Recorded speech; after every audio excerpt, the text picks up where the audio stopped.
Bueno, ¿se escucha ahí en lo que está en virtual? Que me digan por el chat.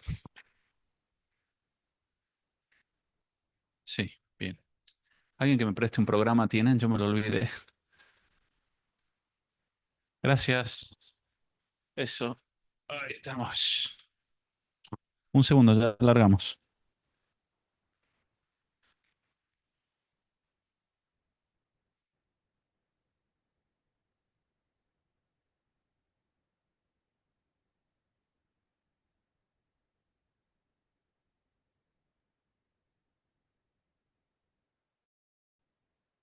Recording in progress. Bien, ahora sí.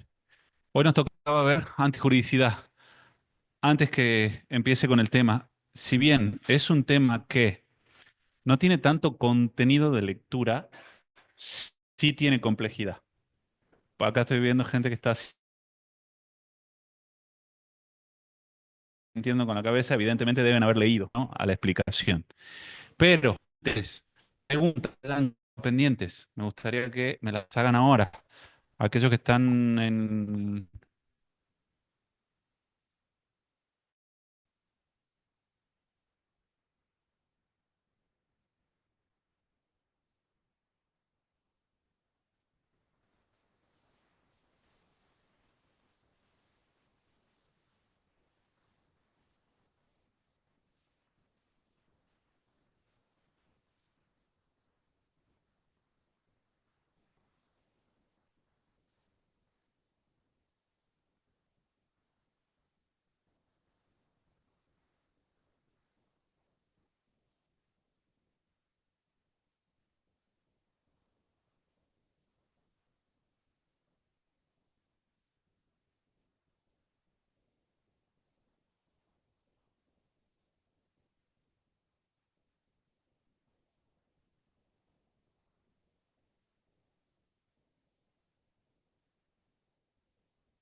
¿Ahí se escucha?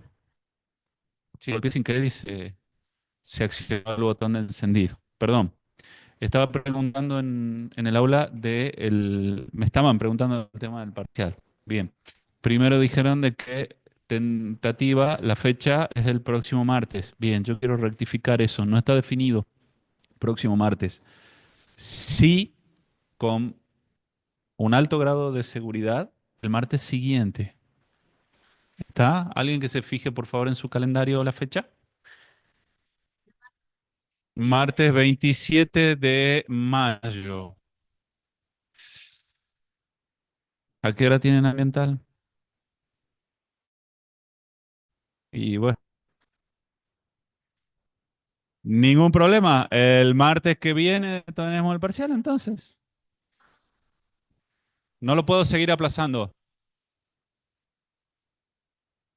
Y les incluyo los temas en el parcial. Ajá, bueno, todas, ustedes quieren todas. A ver, sí, sí, sí, miren, a ver, sí puede ser el sábado. Sea benigno. ¿Qué es eso de benigno? Carlos, no sea maligno. Bueno, están todos muy mimetizados con esta cuestión del cónclave, ¿no? Bien, sí. Utilizan términos afines a la temática. Les quiero decir lo siguiente para que tengan en cuenta, y esto está quedando grabado. Entonces, nosotros estamos en condiciones de evaluarlos el próximo martes. Estamos en condiciones, porque hoy se da la última unidad que se incluye en el primer parcial. Estamos. Pero, dame un segundo, yo voy a terminar mi idea y después te escucho. Un segundo. La situación es la siguiente. Evidente.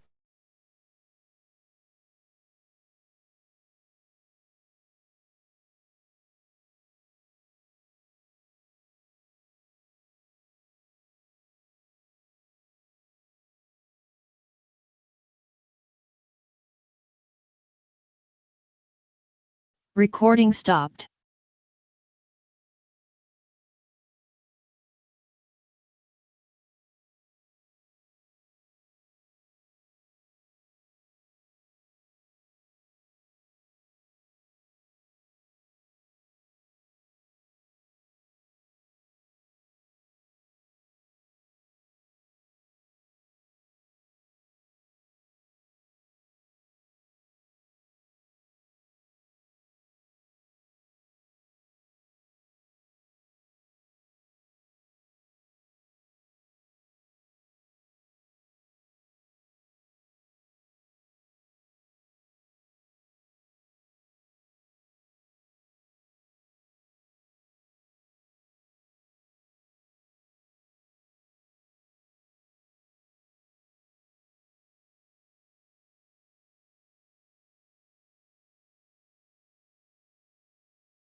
Te aviso si pasa algo. Bien. Eh, la situación de un día sábado genera algunos inconvenientes. No todos van a tener la disponibilidad, salvo que sea unánime, pero yo en este momento no tengo presente a todos. Fíjense de que en la sala Zoom tampoco está Recording el in resto de los progress. alumnos.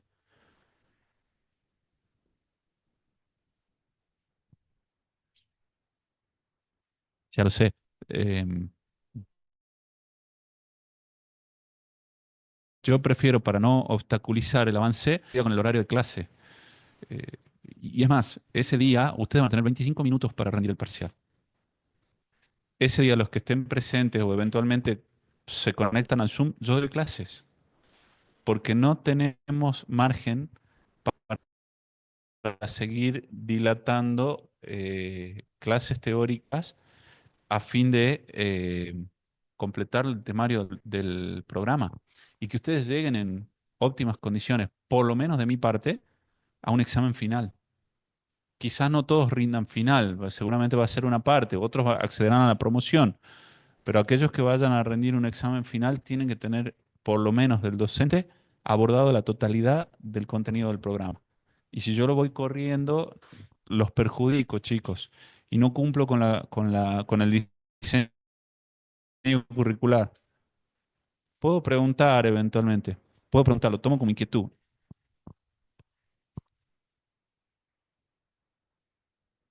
Yo no sé si las personas que habilitan los recursos informáticos trabajan los sábados. De carácter excepcional. Por eso yo me comprometo en averiguarlo y darles una respuesta. ¿Está? Porque esto significa, yo entiendo que el personal habilitado a cuestiones de cátedra trabajan de lunes a viernes. Horario de sábado es excepcional. Exacto, se programa y se fija. Si hay disponibilidad, si hay aceptación, yo lo voy a plantear, me comprometo en avisárselos y por un mensaje en la mensajería del aula virtual. ¿Quedamos de acuerdo en eso? De lo contrario, si no puede ser el sábado, me tienen que dar una salida. Y les estoy ampliando mucho la posibilidad de decisión. Entonces, si es no un sábado, tenemos que ver la alternativa. Entonces está entre el martes que viene o el martes 27. Sin duda, me parece lógico. Claro. Bien. De no ser el 27, escuchen y presten atención, y esto quiero que lo tengan bien presente, quiero ser claro en esto. Si no es el 27 y a mí me habilitan un sábado, va a ser el sábado inmediato anterior al 27 de mayo. ¿Sí?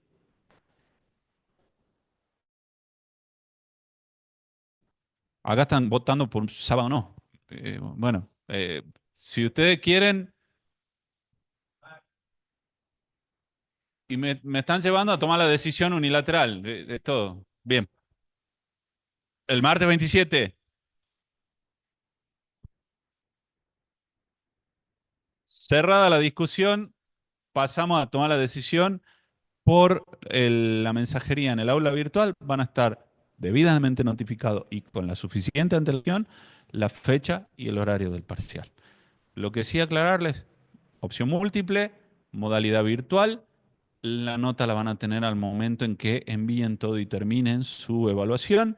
25 minutos habilitados en la página para hacer el examen. Entiendo que van a rondar aproximadamente 2 preguntas por unidad, con lo cual estamos dando la unidad 10, se prevén 20 preguntas de mínimo, ¿ok? No vamos a ampliar demasiado porque en función de que se amplíe el contenido evaluativo, se tiene que ampliar el margen de tiempo para desarrollarlo. En ese aspecto, tampoco tengan dudas que se va a contemplar esta situación. ¿Pasamos a la clase? ¿Terminado el tema? Listo, perfecto.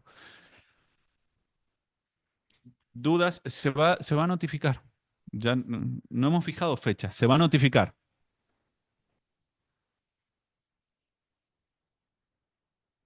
No, son de mínimo 2 preguntas por unidad. Son 10 unidades las que se evalúan. Quizás ahí está la confusión. ¿Ok? Perfecto. ¿Hicieron recuento de preguntas, dudas, algo que quieran volver a tratar antes de que empecemos? Esta va a ser una clase que yo la voy a desarrollar lo más corto posible para que tengamos margen de hacer repreguntas. Sí,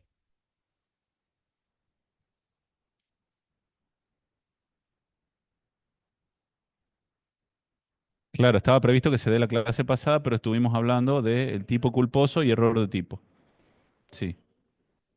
Sí aclararte que las teorías del error no van al parcial, van al parcial siguiente.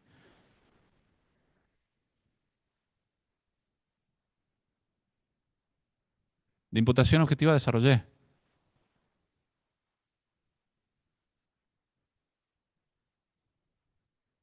Sí, evidentemente la fecha es el 27 o el sábado anterior. No hay duda. Imputación objetiva.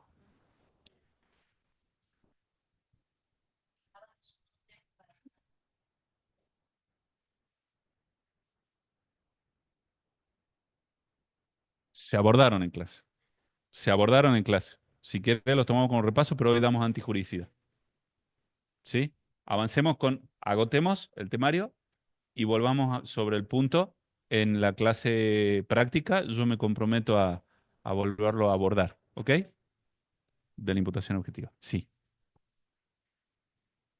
¿Hoy damos antijuridicidad? Ok.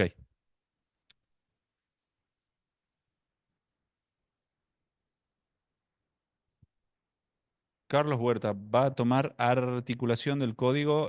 No, si yo les pido de memoria los artículos del código, no estaría enseñando dogmática penal. No.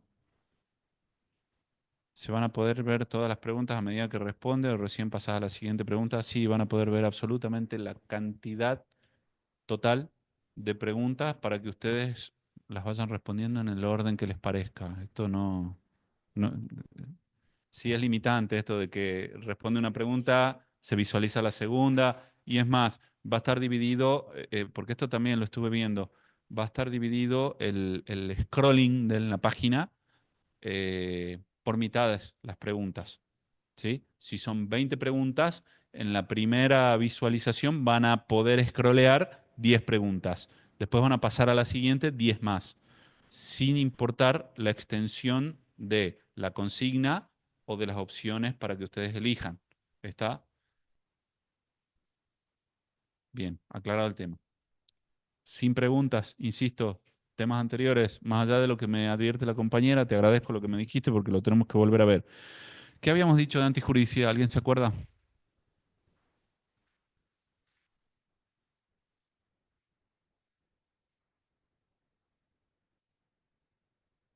A ver, sí, por aproximación vamos por ese camino. ¿Alguien que quiera aportar algo más?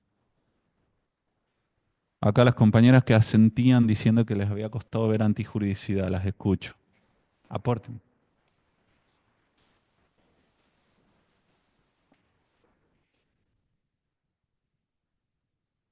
Eh, bueno, ahí vamos por aproximación también, a definir la antijuridicidad por un carácter contrario o negativo. ¿Cómo? Contrariedad al derecho. Perfecto. ¿Qué es lo contrario al derecho? La conducta humana. ¿Sí? ¿Se acuerdan la definición de delito? Es importante en este momento. Esa es una definición por mención de los elementos que componen el delito. ¿Sí? Pero para hablar de antijuridicidad, nosotros habíamos dicho que una conducta que encuadra en la descripción típica contenida en la ley produce una presunción de existencia de antijuridicidad o anticipa de alguna manera la presencia de antijuridicidad. Y esta se da por el carácter antinormativo de la conducta siempre y cuando no se encuentre una justificación que elimine la tipicidad o justifique la realización de la conducta típica.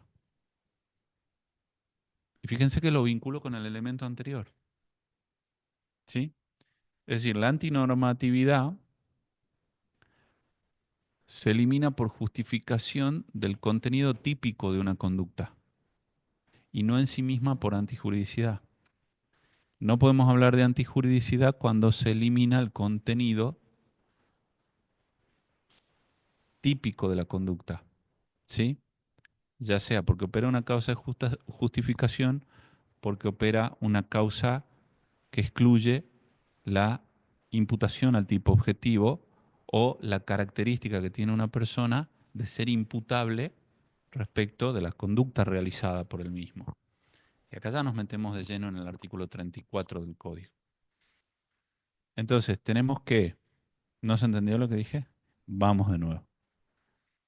Eh, Está bueno, yo valoro mucho de que ustedes gesticulen, digan no, pero anímense a interrumpir. Profe, chino básico, por favor, traduzca. Por favor, interrumpan, porque este es el momento, ¿sí? Más allá de que hayan o no leído. Por acá tengo afiliados a la lectura y otros detractores o algunos que guardan silencio por prudencia. Desconozco la situación, pero eh, vamos de nuevo. Si efectivamente la antijuridicidad es la contradicción de una conducta respecto de la vigencia del derecho. Entonces, tenemos que analizar la tipicidad conglobante, ¿sí? Que es tipicidad legal o tipicidad penal, tipicidad legal, antijuridicidad o antinormatividad, tipicidad conglobante. El contenido de injusto de una conducta es la que la convierte en antijurídica, siempre y cuando no opere, en el caso particular, una causa de justificación o de exclusión de la imputación al tipo objetivo, que puede estar dado por circunstancias inherentes a la propia persona del autor o por circunstancias legalmente previstas que funcionan como autorizaciones legales para la realización del tipo objetivo. Y aclaro, tipo objetivo, sin perjuicio de los elementos subjetivos del tipo que van a estar. Y no necesariamente, o en ninguno de los casos, se exige que la persona que realiza el tipo esté en conocimiento de que esa conducta está justificada. Ya cuando entremos a los casos particulares se van a dar cuenta de esto que estoy mencionando ahora. Porque partimos de una premisa de que esto es transversal en derecho. Nadie está obligado a tolerar lo injusto, ¿sí? Como adagio, para casos puntuales que eliminan o justifican la realización de una conducta típica. Por ejemplo, el estado de necesidad, por ejemplo, la legítima defensa, por ejemplo, el cumplimiento de un deber. ¿Se entiende? Entonces, ¿cuándo se da la tipicidad conglobante? Cuando se da la tipicidad legal más antijuridicidad, menos, menos causa de justificación. ¿Sí? Porque si le sumamos causa de justificación, eliminamos lo anterior. Y no estamos en condiciones de definir esta conducta como delictiva. ¿Se dan cuenta por qué les pregunté el concepto de delito? Bueno, ustedes me suman desde el análisis estratificado del concepto de delito todos los elementos que componen la definición. ¿Y por qué esto? Porque volvemos a lo anterior. Es como una escalera. Para llegar al tercer escalón tengo que pasar necesariamente por el primero, luego por el segundo para llegar al tercero. ¿Me puedo saltear alguno? Y a alguno se le ocurrirá decir, sí, yo subo de a 2 escalones en cada paso. Ok, pero pasaste por el anterior. Eh, ¿Estaba presente? Sí, estaba presente. ¿Lo analizaste? Hay que ver, ¿hizo falta? ¿No hizo falta? Y este ejemplo, por comparación, es válido para tener en consideración de que la teoría analítica que nos permite desmenuzar el concepto de delito, obligatoriamente nos pone en situación de verificar la existencia de cada uno de sus elementos componentes. Ya hablamos de conducta, ya hablamos de tipo, hablamos de que el tipo es un tipo complejo, que tiene elementos objetivos, tiene elementos subjetivos, tiene elementos subjetivos distintos del dolo y de la culpa, ¿sí? Les cuento una anécdota, esta mañana me pasó en una audiencia en la que en la formalización de la imputación, por supuesto no voy a dar nombres, no voy a decir el hecho, nada que pueda identificar a las personas sometidas a proceso, porque tengo un deber de reserva, eso está claro, porque las causas en trámite no se pueden develar. Sí puedo, a modo de caso práctico, mencionar de que se corrigió la mención de los hechos por los cuales se estaba formalizando la imputación y objeción mediante de quien actuaba como defensor en esa audiencia, se introdujo una justificación de que la conducta había tenido un contenido adicional distinto del dolo para intentar borrar el encuadre típico de esa conducta. ¿Sí? Entonces se le incluye un elemento subjetivo del tipo distinto del dolo, que era la intención de borrar o de hacer confundir a quien... De nuevo, acá me figura grabando. ¿Me siguen escuchando? ¿Mencionaron algo en el grupo? Ahora sí, sí, todos sí se escucha. Bien. Nunca se cortó el audio. Bien. Evidentemente hay problemas individuales de conexión. Bueno, seguimos. En ese punto se había introducido un elemento nuevo que modificaba la plataforma fáctica desde lo procesal. Esto es inadmisible y objetable, pero desde lo técnico jurídico, analizando la dogmática pura, se había ingresado un elemento novedoso que cambiaba la plataforma fáctica en alguna medida, con lo cual ustedes eh, no hablamos del principio de legalidad, sino que hablamos de la reserva, por ejemplo, hablamos del derecho de defensa, tienen que tener claridad cuando a alguno le toque actuar como operador en un proceso penal, un operador judicial. Ustedes se preguntarán cómo un abogado particular puede actuar como operador judicial. Justamente la figura del defensor o la figura del querellante particular dentro del proceso, en ejercicio de los derechos que representa cada parte, está actuando, legitimándose como un operador judicial, porque son todos auxiliares de la justicia y están involucrados en un mismo proceso, desde su rol específico.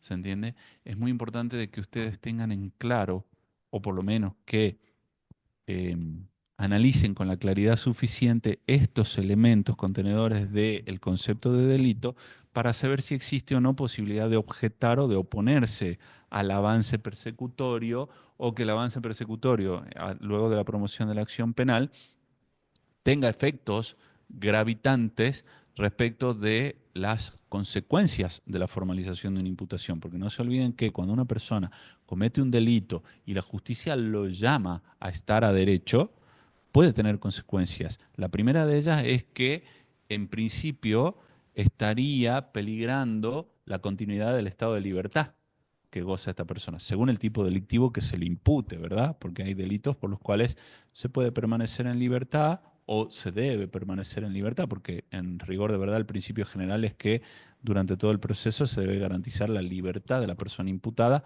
salvo situaciones de peligro objetivo para la víctima, peligros de entorpecimiento procesal o peligros de fuga, que tienen que estar debidamente fundados y acreditados como para justificar un encarcelamiento.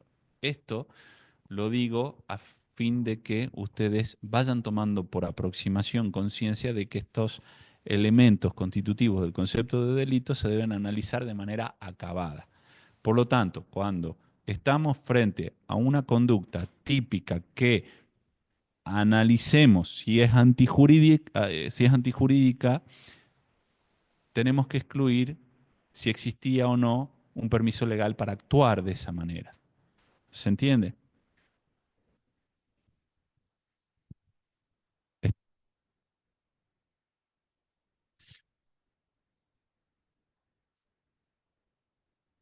¿Qué autor estás leyendo? ¿Sí?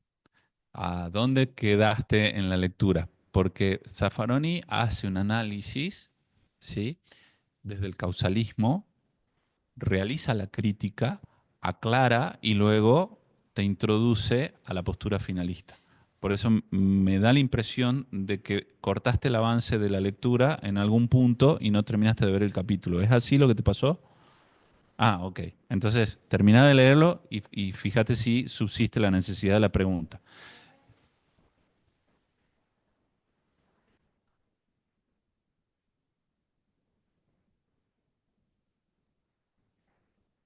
Sí, exacto. Porque anticipa, hace presumir de manera anticipada la existencia de antijuridicidad. Pero quiero contestarte a lo tuyo, porque si lo dejo en el aire va a quedar inconcluso y todos están pendientes de lo que vos dijiste. A ver, eh, evidentemente el análisis de que, y esto repito palabras de la compañera para los que están de manera virtual me entiendan. La pregunta fue la siguiente. eh, si los permisos o causas de justificación gravitan o se ubican dentro de la culpabilidad. Claro, según la escuela, porque si nosotros nos enrolamos en el causalismo, el contenido subjetivo de culpabilidad es el dolo y la culpa. ¿Se dan cuenta? Y nosotros lo analizamos como contenido subjetivo del tipo penal, como elementos subjetivos del tipo penal, desde el finalismo. Por eso nosotros definimos en esta cátedra la acción humana como orientada a la obtención de un resultado, con miras a la producción de un resultado. Esa es la finalidad como contenido esencial de una conducta con un elemento volitivo que puede ser el dolo o puede ser la culpa, porque la culpa también tiene finalidad. Les había dicho de que la finalidad era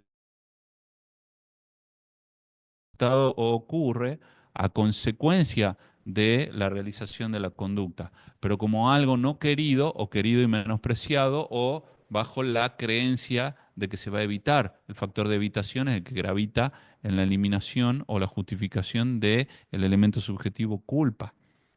¿Sí? Pero esto es algo que ya lo hablamos con anterioridad.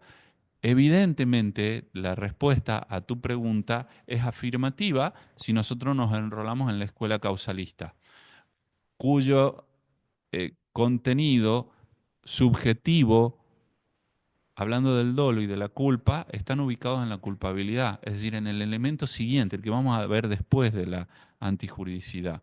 Y cómo operaría las causas de justificación, por ejemplo, desde la teoría de los elementos negativos del tipo. ¿Sí?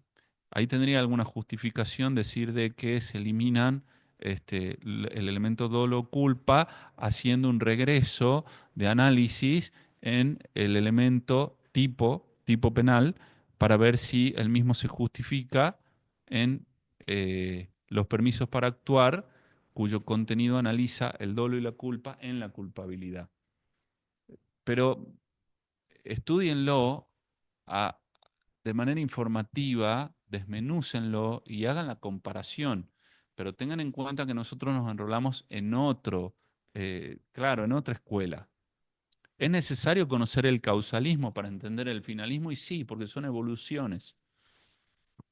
No es que son compartimentos estancos y esta escuela dice blanco y la otra dice negro. No, hay elementos en común. Por supuesto que para la definición de delito para ambas es similar.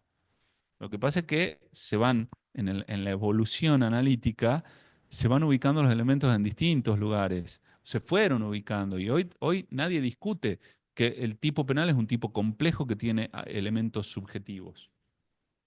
Eso está totalmente superado. No digo que esté mal, lo que digo es que falta completar, nada más.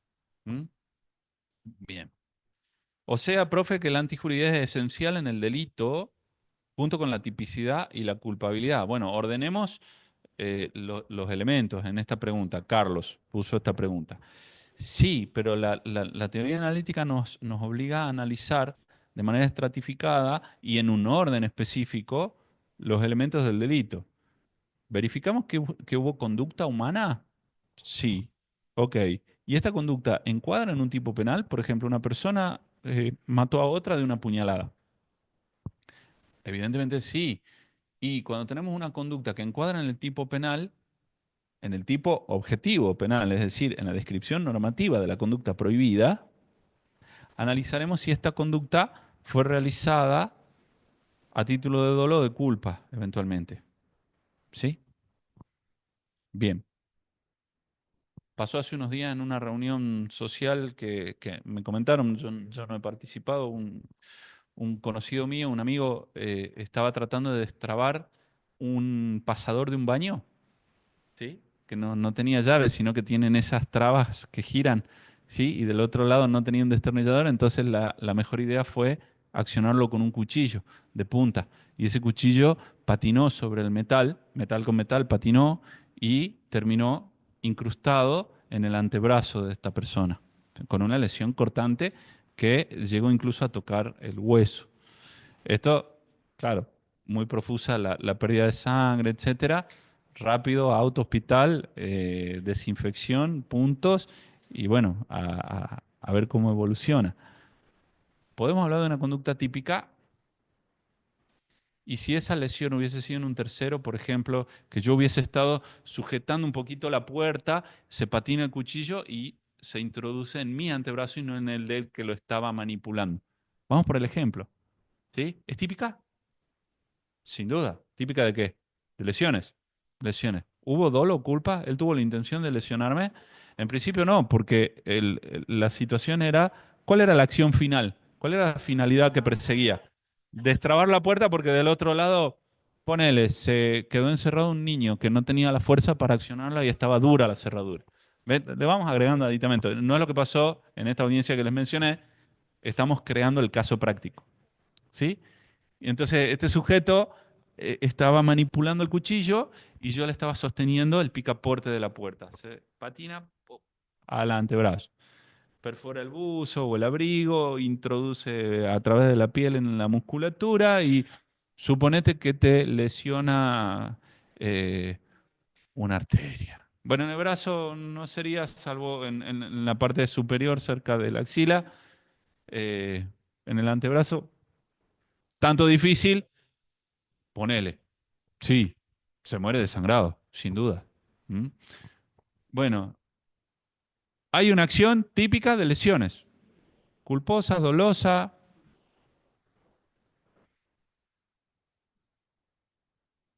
Veremos el deber de cuidado si está violado o no. ¿Y cómo analizamos el deber de cuidado? En el caso concreto. Él quería abrir la puerta porque había un menor que no tenía fuerza y estaba desesperado, llorando que no se podía salir del baño, estaba encerrado y bueno, y qué sé yo, se apagó la luz, no sé, pongamos el aditamento que ustedes quieran. ¿Eh? Pero no era una situación de peligro concreto ni abstracto respecto del menor que estaba en el baño, pero sí con la necesidad de sacarlo, porque evidentemente tiene que salir de ese baño, no puedes permanecer encerrado ahí. Bien, culpa, deber de cuidado, verifiquemos. ¿Qué debía haber hecho esta persona? Mm, mm, no era tan alta la necesidad. No me traiga un cuchillo, de mínima. Supongamos, el destornillador también se podría haber introducido dentro del brazo. ¿Le era exigible actuar de otra manera conforme a derecho? Esa es la pregunta. ¿Estaba actuando conforme a derecho? Sí. Y acá viene lo de la imputación objetiva, que yo sé que lo expliqué. Cuando nosotros incrementamos el riesgo permitido por la norma, estamos dentro del ámbito en el cual no podemos justificar esa conducta. Estamos dentro del ámbito de la tipicidad. ¿Se acuerdan que hablé del incremento del riesgo? Lo dije en clase. Quizá lo dije en comisión, no sé. Bueno, yo estoy con 97% seguro de que de esto he dado temas, pero lo voy a volver a dar para tranquilidad tuya, ¿sí? No te estoy discutiendo, te estoy diciendo que lo vamos a repasar. Em, ¿Cuál es el contenido de injusto de esta conducta? Omisión de un deber de cuidado. ¿Le era exigible actuar de otra manera?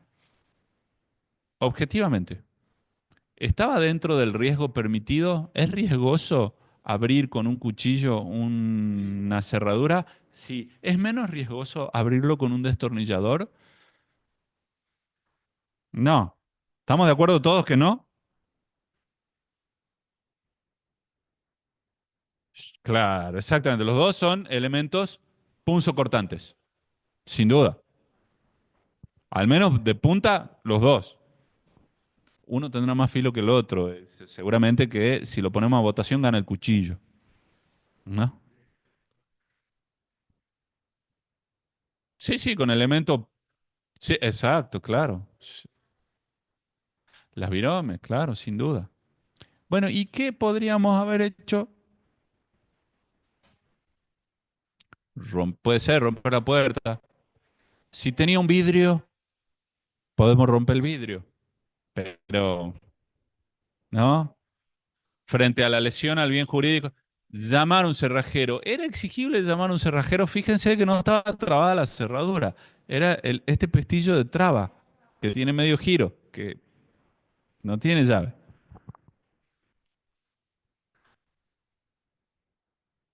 Sí. O sea, en principio le era exigible de máxima llamar a un cerrajero. Te puedo asegurar que el cerrajero la abre con un destornillador, en el caso práctico. ¿Sí? ¿Y la víctima de las lesiones le era exigible un accionar distinto? Mi hijo, no se meta, yo puedo solo, no hace falta que usted me sostenga el picaporte, porque de hecho ya está cerrada la puerta. Uno sostiene el picaporte ¿para qué? Para que no se abra o para terminar de trabarla. ¿Qué hace acá? Córrase, lo puede lastimar. Ya lo abro yo. La auto puesta en peligro, riesgosa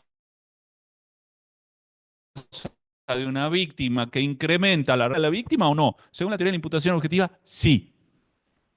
Porque solito, ¿qué hace acá? ¿Quién lo llamó? ¿Por qué se pone?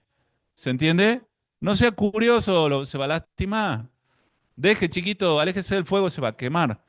¿Se dan cuenta estas situaciones que son de la vida cotidiana? Puede ser, puede ser. Yo te veo, por ejemplo, a vos manipular la virome. Si no fuera que tenés lente, te diría, cuidado que te la va a clavar en el ojo. ¿No? Niña, por favor, deje la virome tranquila, se va a lastimar. Hay de estos ejemplos que son usuales, ¿sí?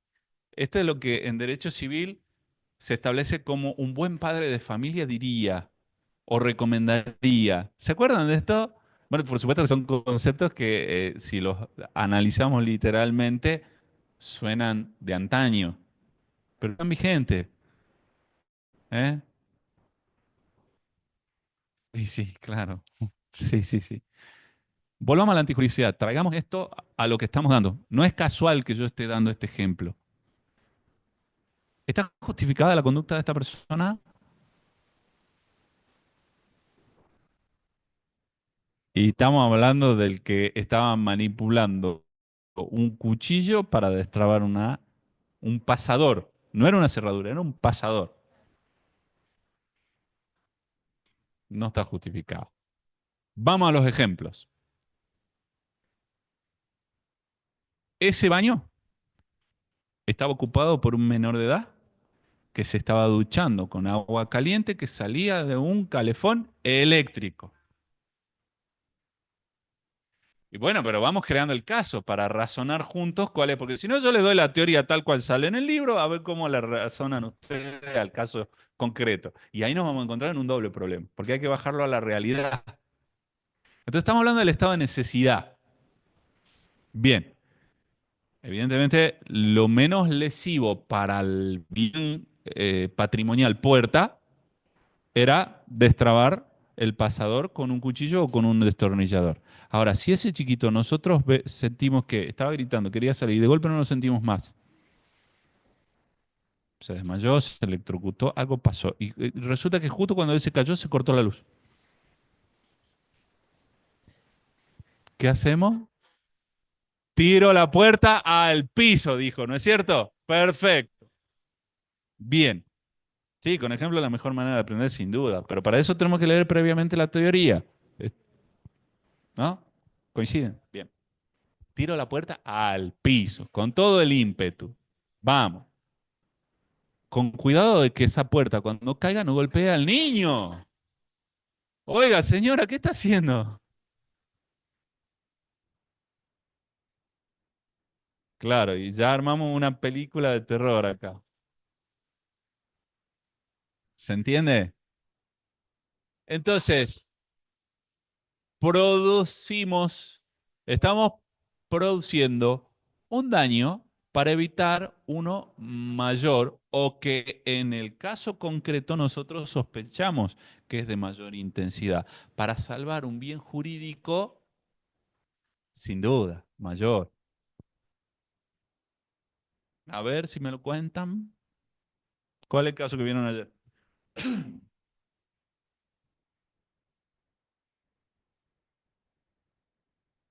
Ujú.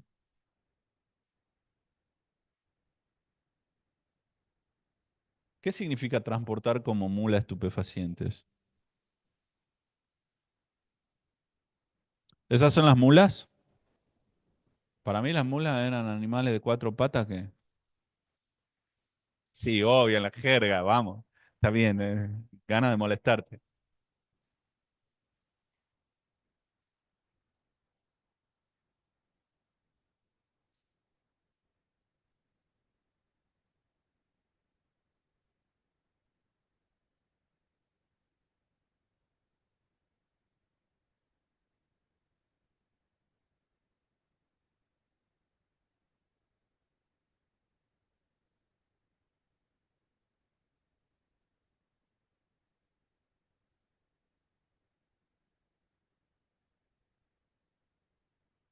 Ujú.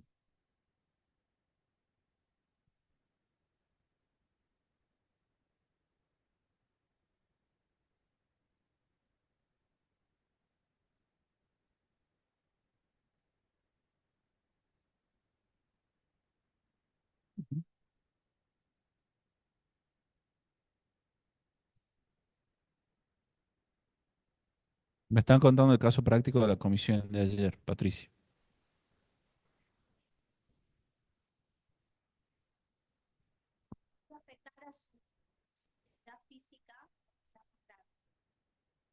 O sea, a ver, vamos redondeando. Una persona acepta transportar estupefacientes en lo que en la jerga se denomina mula, ingiriendo cápsulas con cocaína, evidentemente. Bueno, pero las mulas transportan cocaína, ¿sí? Em, para cobrarse un dinero que le iba a servir para un tratamiento, una cirugía para su hija que tenía una malformación en su mano y que el padre no aportaba demasiado a la manutención ni al tratamiento médico de esta niña. Ok, bien. Y en este caso, la imputación al tipo objetivo va de cajón, ¿sí? Está en infracción a la ley penal de estupefaciente, ¿sí? Y si cruzó una frontera, no solo estamos hablando de transporte, sino de transporte e importación de estupefacientes. O sea que tenemos dos infracciones, al Código Aduanero y a la Ley Penal de Estupefacientes, en concurso ideal. Ya vamos a ver la materia de concurso. No se angustien con esto. Bien, entonces el fiscal la imputa, la privan de la libertad, queda detenida en una unidad para mujeres. Bueno, no importa, pero yo te lo pongo. ¿Está? Bien, porque el transporte escapa al narcomenudeo. ¿Sí? Con lo cual, por la pena combinada en abstracto en su mínimo, ya habilitaría dos peligros procesales. Uno seguro, el segundo discutible, para que la fiscalía solicite la conversión de la detención en prisión preventiva. Ok, entonces esta persona que estaba con todo este bagaje de justificación, según la defensa, estaba privada de la libertad. La llaman a proceso y ella declara. ¿Qué declara? Pero ella no sabe de vulnerabilidad. Ella conoce de urgencia, ¿sí? Y de necesidad a secas, en un concepto muy básico. Entonces su única salida, o la única salida que ella veía, era aceptar el transporte, o sea, ingresar en el ámbito delictual, porque le es exigible conocer de que el transporte de estupefaciente es una conducta prohibida por la ley.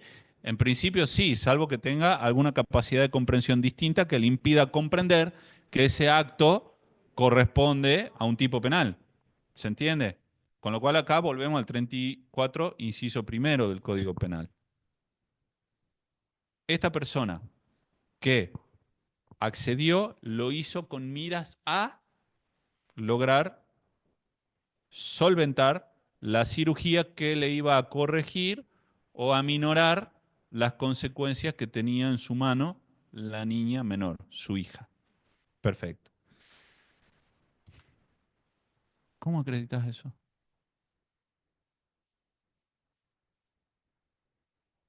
Claro. ¿Cómo lo acreditamos?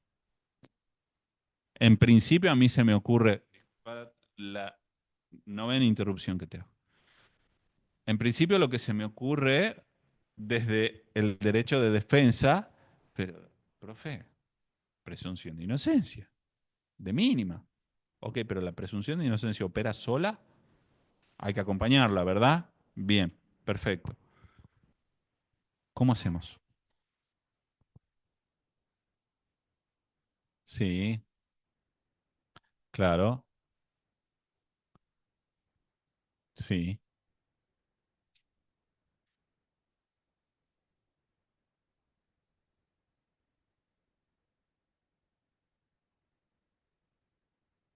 sí. Justamente las justificaciones encontradas de manera dogmática en normativa convencional o en indicadores de vulnerabilidad sin traducirlos al caso concreto previa acreditación por el órgano de acusación son ineficaces o deberían ser ineficaces. ¿Sí? En- y no pueden operar en perjuicio de la postura invocada por la persona sometida a proceso. Pues ella, con solo decir, mi hija padece de una deformación congénita en su mano, la tienen que operar. Su padre me pasa un monto económico en concepto alimentario que es exiguo y con esto no puedo afrontar porque yo tampoco tengo medios de vida que me permitan afrontar los costos de la cirugía, que no se la pueden hacer en el hospital público porque hoy es urgente y la tengo que pagar de manera particular, pues mi única salida era ingresar a este ámbito en el cual sé que esto es delito, pero no tenía otra forma. Pongamos el ejemplo, el hurto famélico. ¿Está justificado o no? Sí, ¿cómo? Para no morir. Robo un medicamento para que no se muera el paciente. El paciente, que puede ser mi hijo, puede ser cualquier persona de tu ámbito de afectos. ¿Se entiende? Bien, y acá estamos en los permisos legales para la realización del tipo penal, que es el estado de necesidad en un caso, ¿sí? Que operan como justificantes y eliminan la tipicidad de la conducta. Lo dije al principio.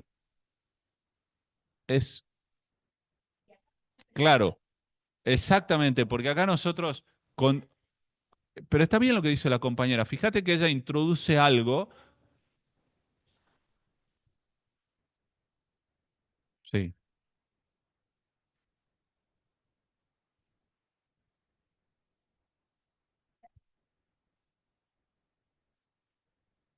Bien, entonces acá comparativamente tenemos que poner en una balanza los dos bienes jurídicos. La salud pública, como bien dice la compañera, porque el bien jurídico tutelado por la ley penal de estupefacientes es la salud pública, porque es sabido por todos de que el consumo de estupefacientes afecta seriamente la salud del consumidor, sin duda. Pero el primer afectado es el consumidor, ¿sí?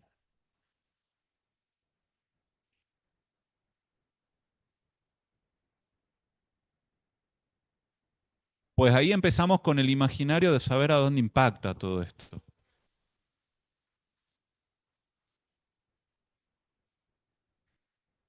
Yo, sí, quiero hacer un cambio en el método porque estoy viendo varios compañeros que se están retirando. No sé si es por la metodología que estamos usando hoy, desde lo práctico a lo teórico y avanzar desde lo teórico a lo práctico. Ustedes me dicen si quieren que continúe con esta modalidad. Los escucho. ¿Continuamos como estamos? Estamos explicando el estado de necesidad. ¿Ok? ¿Cuándo se da un estado de necesidad? ¿Sí?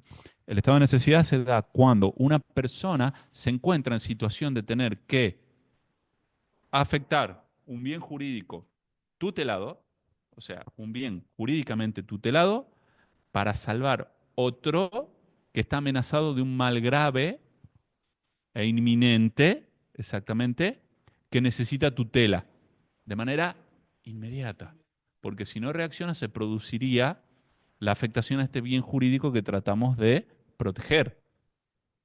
Puede provenir de una conducta o de un accionar de una persona como de fuerzas de la naturaleza.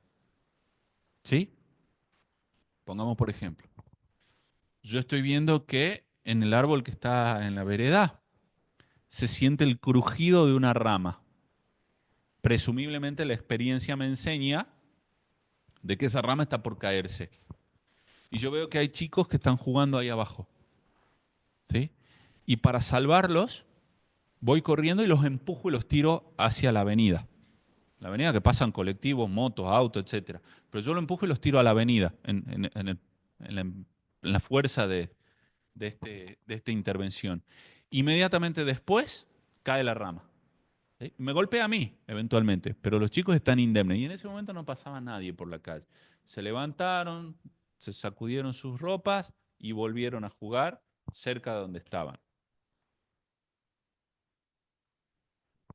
Analicemos desde el concepto que yo les acabo de decir.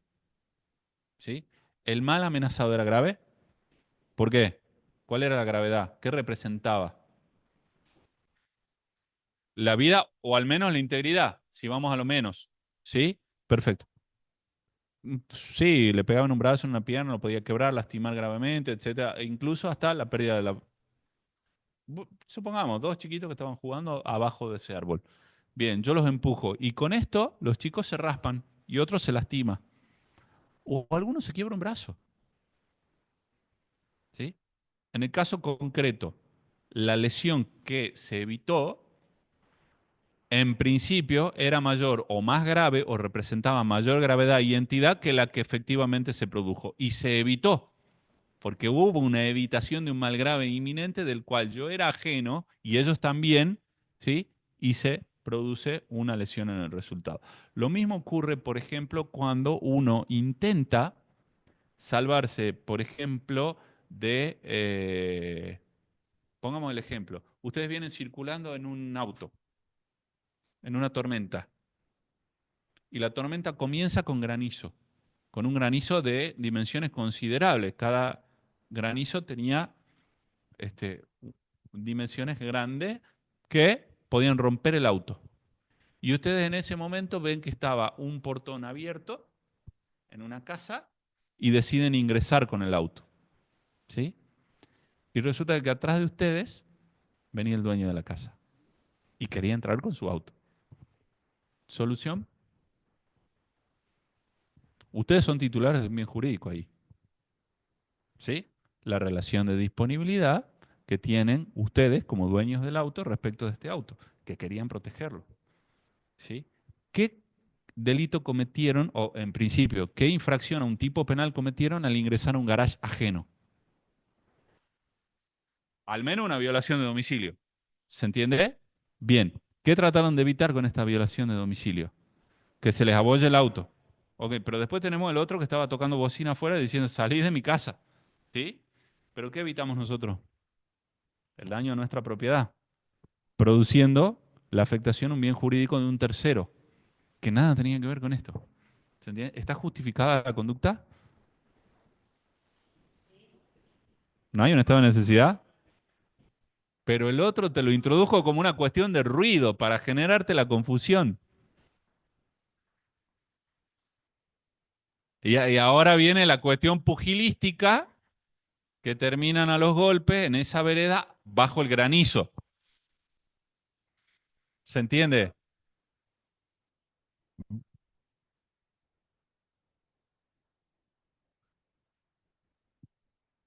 Pongamos otra situación. No lo sabe. ¿Y había posibilidad de actualizar ese conocimiento del aspecto subjetivo del tipo? ¿Cómo? Bajo la... Señor, disculpe, ¿usted quién es? ¿Usted es el dueño? Creo que nadie lo hubiese preguntado en esa circunstancia. ¿Se entiende? Perfecto. Sí, volvemos al punto inicial. Nadie está obligado a tolerar lo injusto. Estado de necesidad. Resulta de que está creciendo un arroyo y estoy viendo que se está por meter a mi casa. y resulta que yo lo desvío en su curso y le provoco la inundación a un sembradío de un terreno vecino. Y con esto se produce la pérdida de parte de lo que está sembrado en ese terreno. Resuelvan. ¿Hay estado de necesidad justificante? No nos pongamos en civilista, estamos en derecho penal. Por ahora, por favor. Sí, evidentemente hay que resarcir los daños causados, sin duda. Entonces, ¿sí? ¿Por qué entonces? ¿Por qué la inferencia de sí y solo sí? Estaría justificado. Ok. Y resulta de que esta persona, adentro, lo que se iba a mojar era un piso de madera traída de un castillo que había sido demolido en Europa. Y le salió una cantidad de plata inmensa.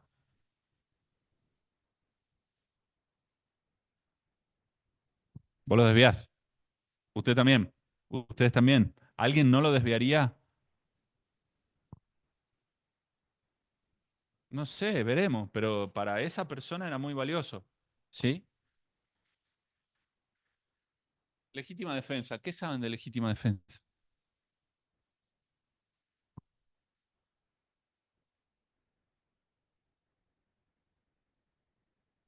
Bien.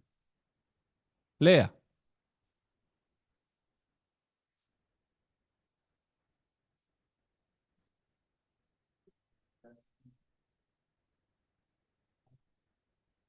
Sí.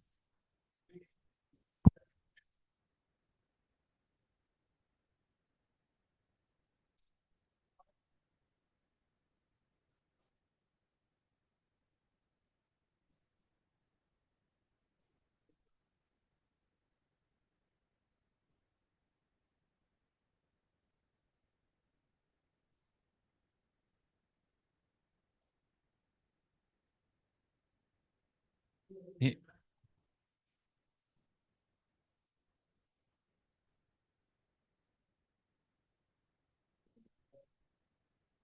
Bien. Desmenuzamos el concepto. ¿Y por qué no de día? Bien, perfecto. Y de noche cualquiera sea el daño causado. ¿Sí? O sea, está habilitando a provocar en situación de legítima defensa una consecuencia grave. El que lo encuentra dentro de la casa. No nos pasemos de renglón.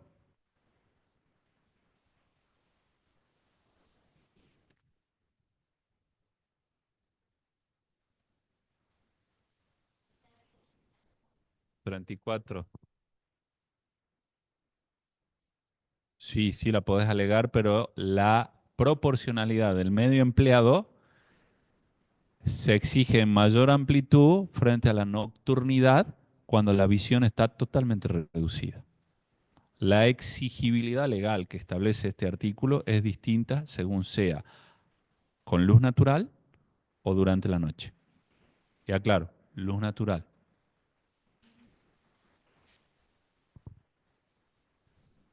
Hoy se estila poner en las zonas de paso o las zonas que están oscuras luces que se encienden frente a haber detectado movimientos, ¿sí? Es muy común ver eso hoy, ¿está?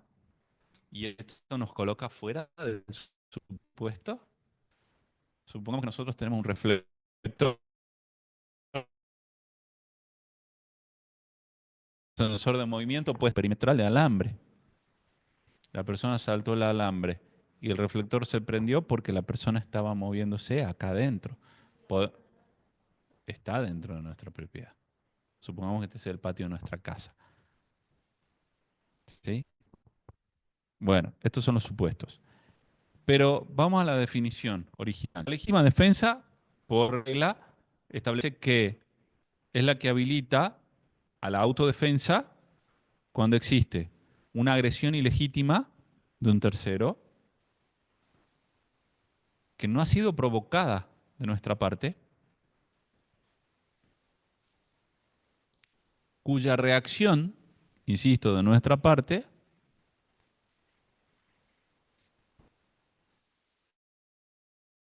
se produce para defendernos a nosotros mismos frente a la inminencia de un ataque que nos puede resultar lesivo, utilizando un medio de defensa proporcional al del peligro generado por este ataque. Proporcional. No estamos hablando de equivalente o igual, proporcional. ¿Sí? Y lo proporcional a veces es en más y otras veces en menos. Si es equivalente, podemos hablar por aproximación a algo casi igual. Entonces, falta de provocación suficiente, inminencia, ataque de un tercero y la reacción en la defensa. Esa legítima defensa, desde el ejemplo, está dada en lo siguiente. Viene una persona corriendo, nos grita que le demos el celular y nosotros, evidentemente, nos negamos a darle el celular frente a la voz de entrega del celular. ¿Sí? Y nos hace la demanda de pegarnos. ¿Estamos autorizados a reaccionar para defendernos? Bien, saca un 38 y le mete un tiro. ¿Lo mató o no lo mató? No lo mató, lo hirió. ¿Cómo? Ah, solo lo mostró. ¿Y esa persona se detuvo o continuó en el ataque intentando retirarle el celular? Supongamos que vio el arma, igual le tiró el garrotazo. ¿Sí? Y en ese momento continúa la situación de defensa. Le mete un tiro, le dispara.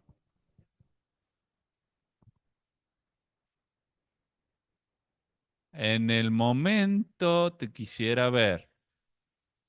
¿Sí? Porque una cosa es tenerlo a distancia y otra cosa es tenerlo en sí. Proporcionalidad del medio empleado. ¿Cuándo se analiza la proporcionalidad? Acá en la comodidad de la clase, tomando mate, yo hablando por un micrófono, con una cámara, alumnos viéndome en el Zoom. En el momento del hecho. Correcto. Era lo único que tenía a mano para defenderse. Un 38 lo mostró. Usted lo mostró. Otros sacaron y dispararon.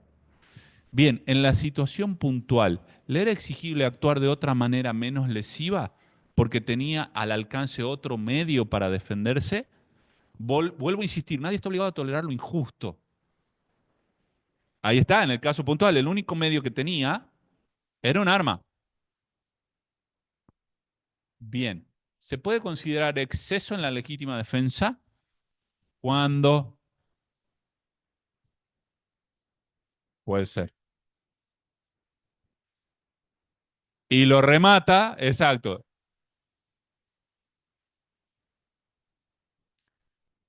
Una cosa es disparar una vez y otra cosa es bajarle un 38 calculo a tambor, el tambor. En el caso de una semiautomática, un cargador. Y yo no estoy en situación de poder saber o darme cuenta que es un arma de utilería, porque hoy, y sí, y yo estoy consciente de que está en peligro mi integridad física y mi propia vida, mi reacción es,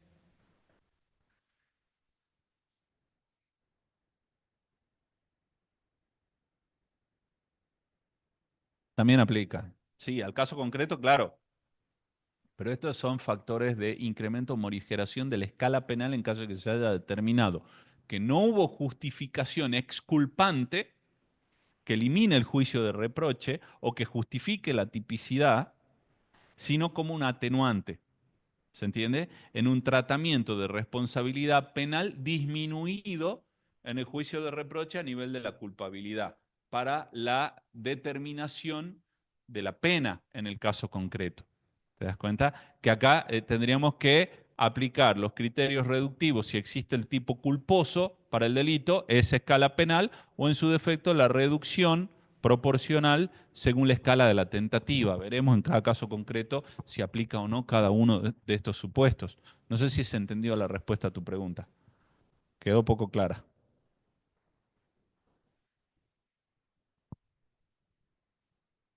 Está bien, pero en este caso, a ver, yo, mira, un impacto de bala en la pierna difícilmente por el efecto inmediato posterior en el cuerpo te permita seguir corriendo, salvo que el disparo de adrenalina haya sido muy alto. Pero bueno, estamos analizando otras cuestiones de la física y de la química que no hacen al derecho penal en sí. ¿Está? No es lo mismo meterle un tiro a un rinoceronte que viene corriendo en contra de nuestro, que seguramente va a continuar su carrera hasta que se desplome al piso, que una persona que nos está viniendo a atacar. ¿Sí? El efecto va a ser que queda reducido en el instante. Aguante mediante de las cuestiones físicas, pero eso es materia probatoria. ¿Mm?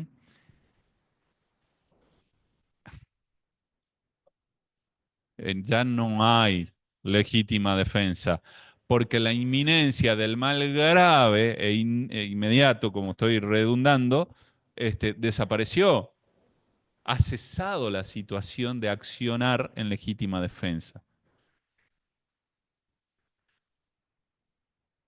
Bueno, sí, sí. Caso Chocobar generó mucha controversia, demasiada controversia. ¿Eh? Y en aquel momento me acuerdo, esto, bueno, comentario al margen, estaba participando en un concurso para un cargo judicial y una de las preguntas en la entrevista era cuál era la opinión desde el derecho penal para cada postulante del caso Chocobar. Pero claro, la única información con la que uno contaba era la que salía en la prensa. Entonces era muy difícil tener una aproximación sin haber leído el contenido del legajo. En ese momento era expediente. Entonces había que ser muy prudente con la opinión.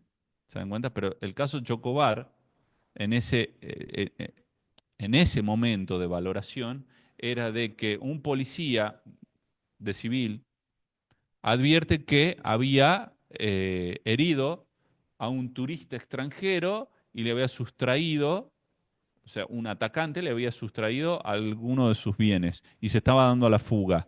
Y la discusión era si había dado voz de alto o no, ¿sí?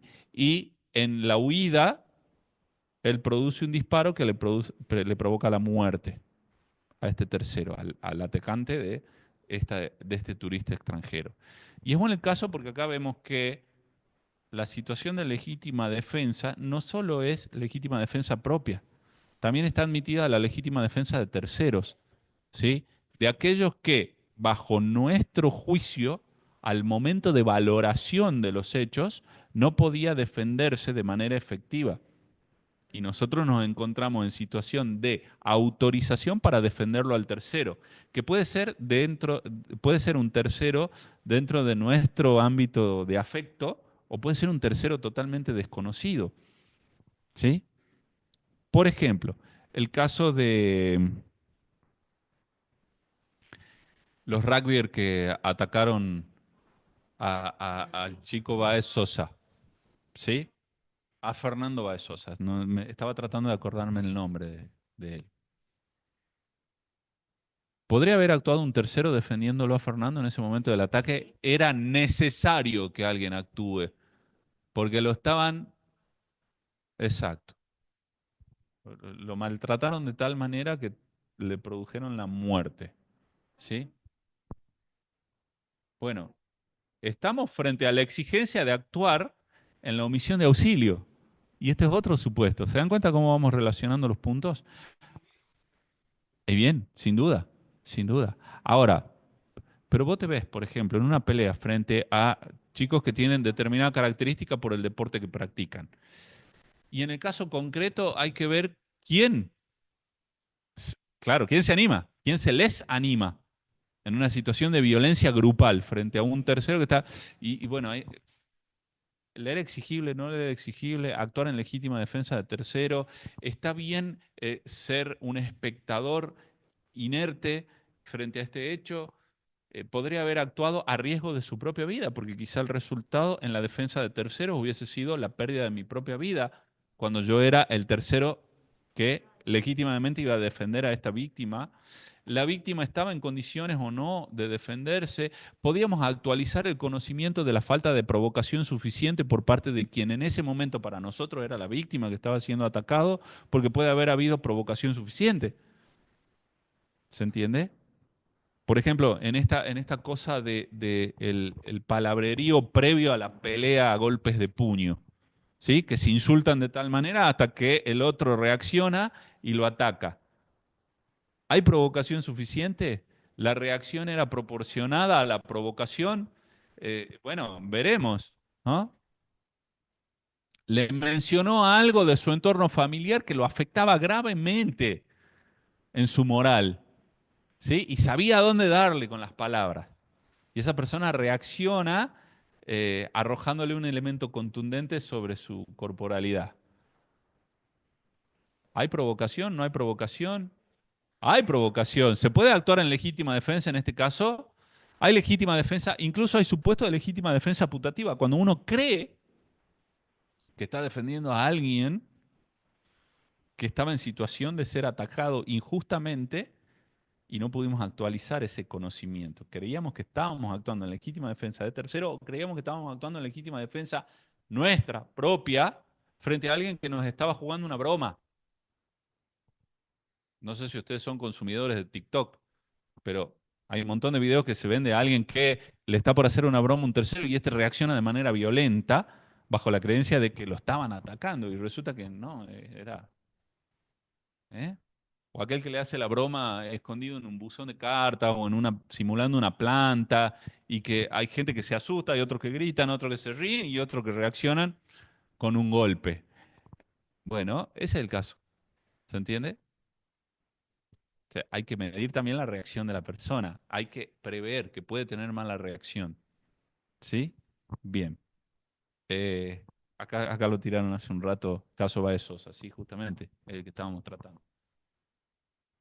Alguien que me lea el artículo 34, inciso 1, que es el más problemático de todos.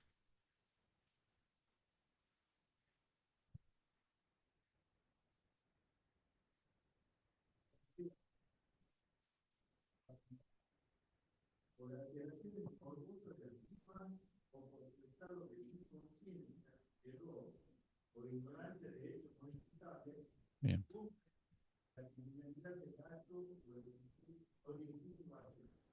Entonces, el supuesto es el que comete un hecho sin poder haber comprendido la criminalidad del acto o haber dirigido sus acciones. La comprensión de la criminalidad del acto, ¿qué implica? Conocimiento de la tipicidad, de la antijuridicidad, de que uno está realizando conducta o no realiza conducta. Se dan cuenta que la problemática del 34, inciso 1 es amplia. El que no haya podido al momento del hecho, por, primer supuesto, insuficiencia de sus facultades, no, alteración morbosa o estado de inconsciencia, error o ignorancia. No nos vamos a meter en el error o la ignorancia, porque en el caso del error y de la ignorancia nos estaríamos introduciendo al error de tipo y al error de prohibición. Supuestos que pueden ser invencibles o vencibles según el caso. Vamos a los tres primeros supuestos. Que el primero es el que no haya podido al momento del hecho por insuficiencia de sus facultades. Bien, capacidad disminuida. ¿Se entiende? ¿Cuándo podemos considerar que una persona está en situación de capacidad disminuida? Postrada en la cama, no, alteración morbosa. ¿Cuándo qué? No necesariamente una sentencia que lo declare incapaz. Eh, una persona que padece una enfermedad mental que no está diagnosticada. ¿Sí? Y en su capacidad de raciocinio está equiparado a una edad de minoridad de edad. ¿Sí? Una persona que tiene 30 y tantos, 40 años, pero tiene un desarrollo intelectual por disminución en sus facultades mentales de un niño de 12 años. Y resulta que invita a alguien a jugar al doctor. Y en el juego del doctor, en la revisión clínica, comete tocamientos impúdicos, lo que sería un abuso sexual simple. ¿Sí? Primera parte del 119 del código. ¿Cómo ustedes analizarían esta situación? En principio, se puede imputar a esa conducta una infracción, alguno de los delitos de abuso sexual. ¿Por qué no? ¿Hubo conducta? ¿Quiso revisar a su paciente en el juego? Sí. ¿Y revisó alguna zona?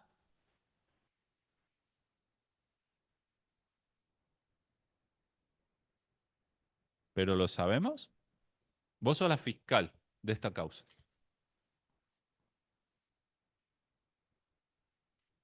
Claro, pero ustedes están yendo ya a la sentencia. En el medio hay un proceso de averiguación. Sí, los elementos para considerar una conducta que es delito.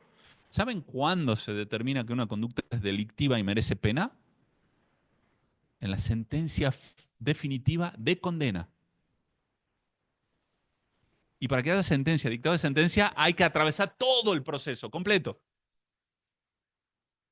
Vamos por ahí, perfecto. Habrá que analizar hoy los códigos de procedimiento de manera transversal. Todos los códigos de procedimiento en este país exigen un examen mental de la persona sometida a proceso, que tiene una discusión doctrinal aparte. ¿Sí? Y generalmente las unidades fiscales son las que practican estos exámenes mentales para verificar si la persona comprende su situación procesal y tenía la capacidad de comprender la criminalidad de sus actos al momento del hecho.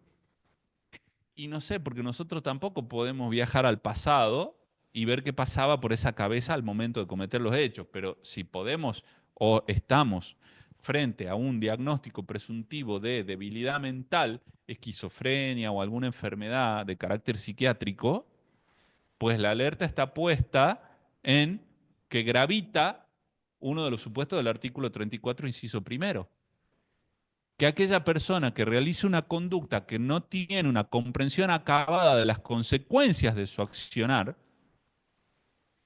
estaría en una situación de defecto de comprensión de los elementos subjetivos del tipo o de desconocimiento absoluto de la materia de prohibición del tipo objetivo.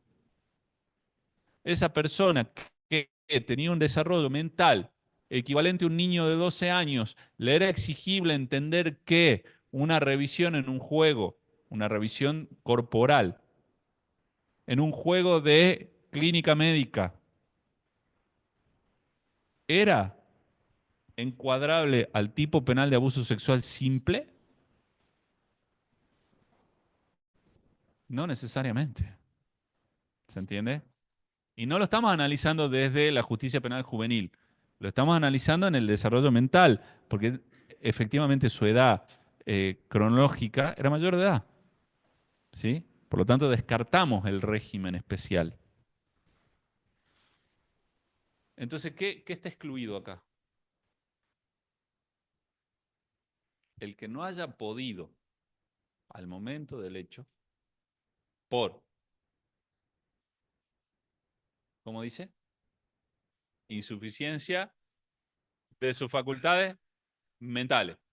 Al momento del hecho no haya podido, por insuficiencia de sus facultades mentales, vamos a la última parte del inciso, comprender la criminalidad del acto. Allá el compañero está levantando la mano. Ese es el segundo supuesto. El segundo supuesto es la situación de involuntabilidad. ¿Sí? A ver, te lo adelanto. Aquella persona que es hipnotizada.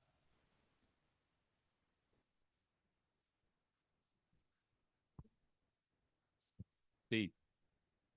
O sea que no hay conciencia, carece de conciencia.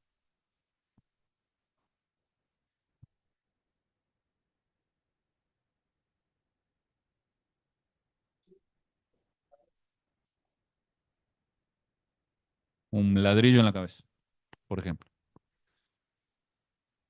Sin duda, momentánea. Claro, pero hubo una provocación, hubo algo que detonó en la química cerebral la pérdida de los frenos inhibitorios. ¿Sí? Estas reacciones desmedidas. Es un poco más fino, vamos a entrar en ese análisis. En principio sí, es adecuado pensarlo por esta vía, sí. Bien, la alteración de las facultades mentales se da por cuestiones clínicas, ¿sí? O por cuestiones que pueden estar o no diagnosticadas, cuestiones temporales de afectaciones mentales, y acá viene el supuesto de la disminución de las facultades por alteraciones morbosas, consumo de droga o alcohol. Bueno, por eso yo les pregunto, ¿realiza conducta? ¿Es involuntario? ¿Lo que realizó es un estado de inconsciencia en el cual, a ver, supongamos una persona que está en un coma inducido, ¿sí? Intubado para poder respirar, le reducen el suministro de la medicación que lo mantiene en coma y comienza a tener reacciones, ¿sí? Y esa persona no está en un estado de conciencia y intenta, se le sueltan le sueltan las manos a ver cómo reacciona, e intenta sacarse el tubo de la tráquea por una cuestión de reflejo, ¿sí? Pero en este acto, reflejo involuntario o reacción de esta persona, tira una mesa en la cual había algún elemento punzocortante y le produce una lesión a un tercero que estaba parado al lado, o del auxiliar de enfermería que le reduce el suministro de la medicación que lo mantenía en coma inducido. ¿Sí? Lo lastima, lo hiere. ¿A quién se le ocurriría considerar de que realizó conducta? Es un acto involuntario. ¿Qué le falta para hacer conducta? La voluntad, claro, la capacidad de dirigir sus acciones. Habíamos puesto el ejemplo del epiléptico, habíamos puesto, ¿vieron que hay gente que cuando estornuda hace un gesto así muy fuerte con su cabeza, con su torso? Supongamos que en ese momento le metió un cabezazo al que estaba sentado en el banco de adelante y lo lastima, ¿sí? Y le produce una lesión cervical. ¿Se le puede exigir otro comportamiento si no realizó conducta? Un acto reflejo, ¿sí? O en el examen de reflejos en la camilla del clínico que con un martillo golpea abajo de la rótula, ese acto reflejo de la pierna. Y y lo pateó justo ahí donde más duele. Imagínense. ¿Qué haces? Pero vos me golpeaste, mi rodilla reacciona solo, no es que yo te quise patear. Imagínate, si yo te quería patear, te pateaba. Bueno, este es el auto puesto en peligro de la propia víctima, ¿sí? ¿Eh? Bien, estos son los supuestos. Ahora, hay casos grises, no todo es blanco y negro, hay casos grises, muchos casos grises, en los cuales uno puede tener una conciencia alterada, pero no eliminada. Una comprensión distorsionada, como cuando alguien es miope y no tiene los lentes para ver bien, ¿sí? O tiene astigmatismo, bueno, cualquiera de las circunstancias. Por ejemplo, bueno, yo ahora estoy atravesando por la situación de edad de que si quiero leer sin esto, para mí son todas hormiguitas. La presbicia es tremenda. Pero esto no produce una afectación de la distorsión de la visión. ¿Ah? Es otro supuesto. Y estos supuestos grises son los que nos colocan en situaciones problemáticas que terminan con la conclusión que le di a la compañera ya, de analizar la disminución de la reprochabilidad porque no hay una justificación que opera eliminando la tipicidad, justificándola de manera absoluta, sino atenuando la posibilidad del reproche de esa conducta, a donde le era exigible comportarse de otra manera según la capacidad de comprensión analizada al momento del hecho. Sí, señor, no tome tanto alcohol, porque cuando usted se embriaga, comete errores, ¿sí? Produce afectaciones a terceros, se pone violento, busca pelea. No, bueno, pero a mí me encanta tomar y yo sé que cuando tomo peleo mejor, así que tomo todas las veces que puedo, tomo. Manejo mejor, porque encima con la pinta ni sabe manejar al lado mío cuando yo tomo. Pero hay un montón que se justifican de esa manera.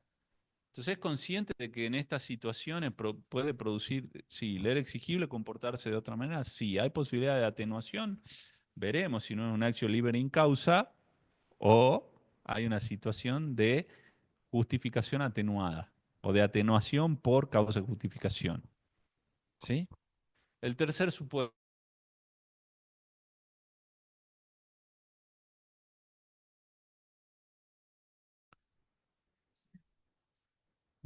ya lo dijimos, ya lo dijimos. Sí, bien. Están agotados. ¿Sí? ¿Les parece que hagamos un pequeño corte? Estoy con necesidad de hidratarme. Pauso la grabación, chicos.